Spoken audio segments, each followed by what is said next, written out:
What's up, you guys? It's RC Lee. Just wanted to do a quick video and an update on the Kraton 6S.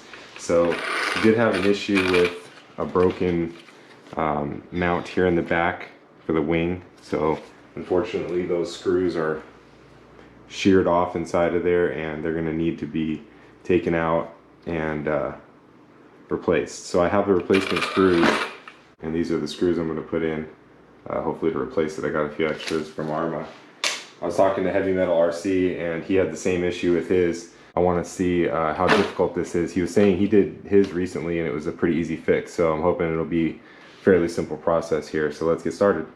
I'm going to take off this wing. You definitely don't have to do that to get to the parts needed to do this fix. I'm just going to do it because it's going to make things a little bit easier to see.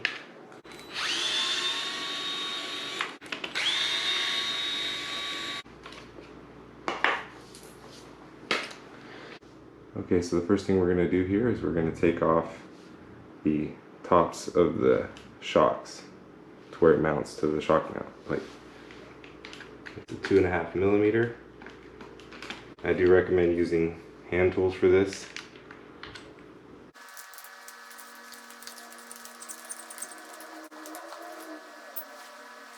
You don't want to lose these parts here. Okay, same thing for the other side. Make sure you keep track of all the little pieces as you take them off. Don't want to lose any of them. Those two on the bottom are going to be 2.5s, but all these ones here are all 2.0s. So we'll take out the rod end. Okay, get something to prop that up. Okay, do the same thing to the other side.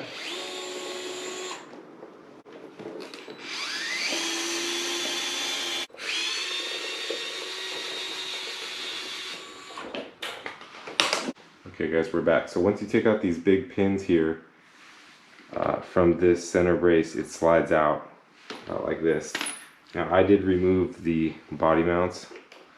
You don't have to do that. They just sit right there, but it's kind of easier to get to the screws and everything if you at least take one out. Get the bad screws out of here that broke as well. So that should be really easy. I'm assuming I can just stick this in there and go backwards.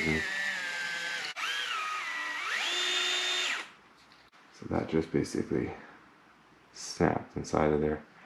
And again, this is the same problem that Heavy Metal RC had with his Kraton V5 6S. Let's take out that other piece here. That one snaps pretty short. What I'm doing is there's these two kind of screw heads right here that are in the way of this bracket line coming out. Otherwise, I think this thing would just pop right out. And so what I'm doing is, because those two screws are still holding it in place to some extent, I'm trying to bend it back and pop it up and off, and then it just comes off. So didn't have to do anything other than kind of wiggle it a little bit. There's a little bit of wear because I kept deciding to bash this even after it was broken. I think, like Heavy Metal RC was saying, I don't believe those are even tapped, those screws. Those are just holes. So it actually screws into the plastic here. And now there's plenty of threads to just unscrew that out with the vice grips or with just a regular pliers. And so that's what we're gonna do. Okay, so I don't have my needle nose, but hopefully these will do. Just kind of some wire cutting pliers that I have in my electrical box.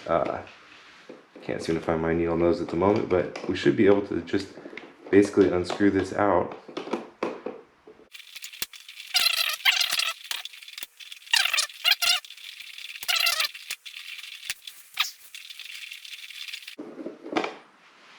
There we go.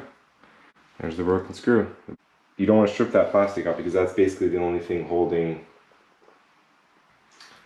this plate in between this plate and the plastic plate and then the other plastic. So don't want to strip these. If you strip these screws out or the threading in there, you'll have to get a whole new housing here.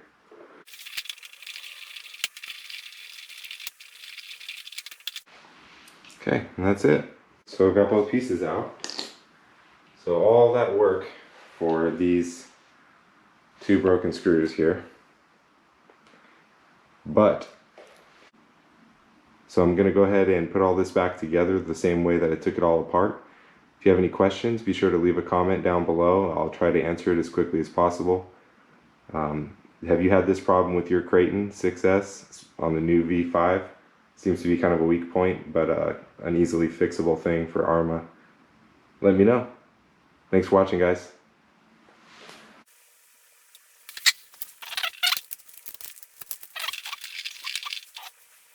So one of these is slightly smaller than the other one. I don't know if you guys can see that one. It's just slightly smaller than the other one. So the smaller one obviously goes on the shorter section, and the longer one goes on the further out section here where there's more space to cover.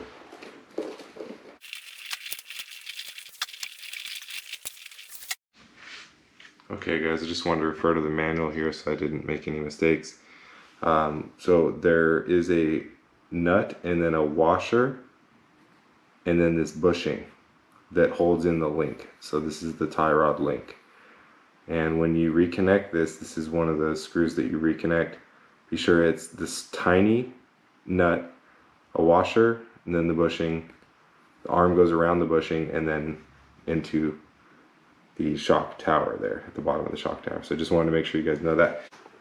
So there's the bushing is inside of this rod end here, but then this is the tiny washer and nut. So nut, washer, rod end, metal shock tower. Okay.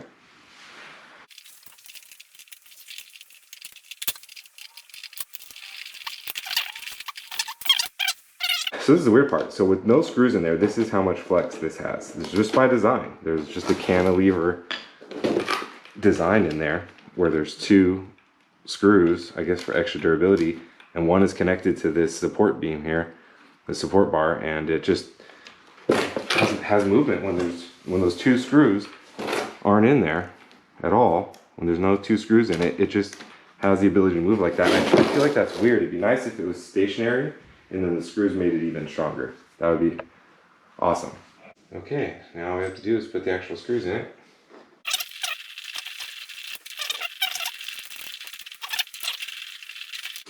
Thanks for sticking with me this far into the video. If you guys have gotten something out of this, if you appreciate this video being on YouTube, be sure to give it a like, because it'll really help and get this video out to other people who may be having the same issue. Like I said earlier, I know that Heavy Metal RC had the same problem with this Kraton 6S, the V5 brand new one. So it's probably something that's going to happen to a bunch of people. But like I said, share this video, like it, and subscribe if you haven't already. Okay, so the final step here is putting these screws in the bottom. So these screws will go right here.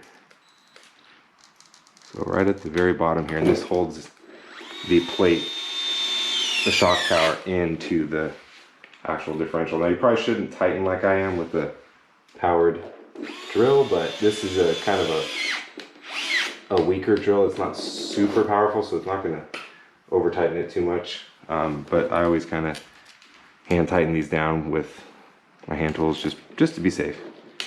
You don't want to over torque this and crack that plastic on the other side. It's very important.